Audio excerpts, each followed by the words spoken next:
స్త్రీ వశీకరణం కానీ పురుష వశీకరణం, ఈ రెండు వశీకరణాలు స్త్రీ కానీ పురుషుడు కానీ వర్తిస్తాయి. మనం చెప్పిన మాట వినకపోయినా మన దగ్గరికి వచ్చే విధంగా, మనం మాటకి గౌరవించే విధంగా, మనం రమ్మంటే రావాలి, పొమ్మంటే పోవాలి, కూర్చుంటే కూర్చోవాలి, లెమ్మంటే లేవాలి, మనం చెప్పిన మాట గౌరవించి మనం పెళ్లి చేసుకోవాలనే విధంగా కూడా స్త్రీ వశీకరణ కానీ పురుష వశీకరణం కానీ ఉంటుందమ్మా.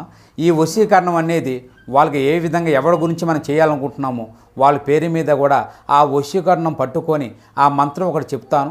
ఆ మంత్రం మీరు జపించగలిగారంటే, ఆ వశీకరణం పట్టుకొని ఆ మంత్రం జపిస్తే 11 రోజుల్లో ఆ వ్యక్తి, నువ్వు ప్రేమించిన వ్యక్తి కానీ, అమ్మాయి కానీ, అబ్బాయి కానీ 11 రోజులు మీ దగ్గరికి వచ్చేది ఖచ్చితంగా గ్యారెంటీగా జరుగుతుంది.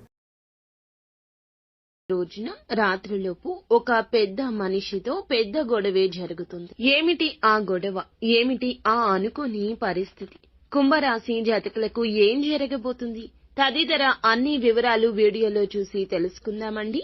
వీడియో ఎక్కడా స్కిప్ చేయకుండా పూర్తిగా చూడండి.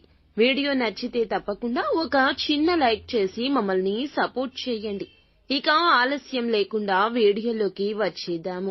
ఈ రోజున గోచర రీత్యా ఇలా జరగక మానదు. మీరు చెప్పిన మాటలు తప్పుడు భావనలకు దారి తీయొచ్చు.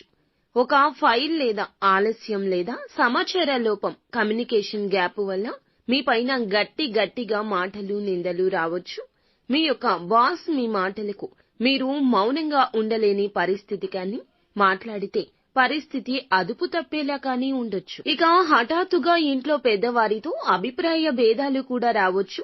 పాత విషయాన్ని తీసుకొచ్చి ఒక పెద్ద మనిషి మీ మీద అసంతృప్తిని వ్యక్తం చేయొచ్చు.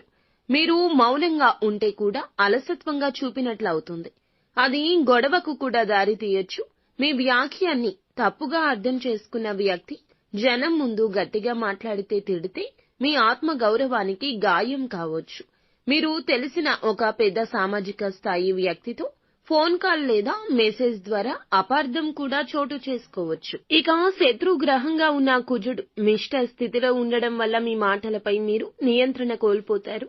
అంతగా తప్పు చేయకపోయినా సరే దోషం మీకే అనిపించేలా వాతావరణం మారుతుంది. కొంతకాలంగా మీరు సహిస్తూ వస్తున్న ఒక సమస్య బలంగా ఈ రోజున బహిర్గతం అయ్యే గ్రహ ప్రభావం మీకు చూపిస్తుంది. పరువు నష్టం, ఇతరుల ముందు మీ మాటలు తక్కువ అయిపోతాయి. ఈ రోజు ఆర్థిక సమస్యలు మీపై అనుచితంగా నిందను మోపుతాయి. ఉద్యోగ భద్రతకే ముప్పు కలుగుతుంది. సంబంధాలు విరోధం కావచ్చు. పెద్దవారి మనసు విరగడం వల్ల కూడా కుటుంబ శాంతిని మీరు కోల్పోవచ్చు. ఈ రోజున మీరు తప్పుగా ఉండకపోయినా, ఆలోచించకపోయినా ఎదురు ఎవ్వరికీ మాట్లాడొద్దు.